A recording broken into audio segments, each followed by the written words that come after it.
नमस्ते गरुडारूढे कोलासूरभयङ्करी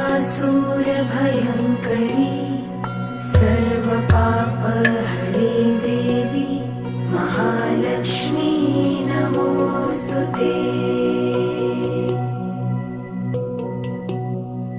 सर्वज्ञे सर्ववरदे सर्वदुष्टभयङ्करी सर्वदुःखहरे देवी महालक्ष्मी नमोऽस्तुते।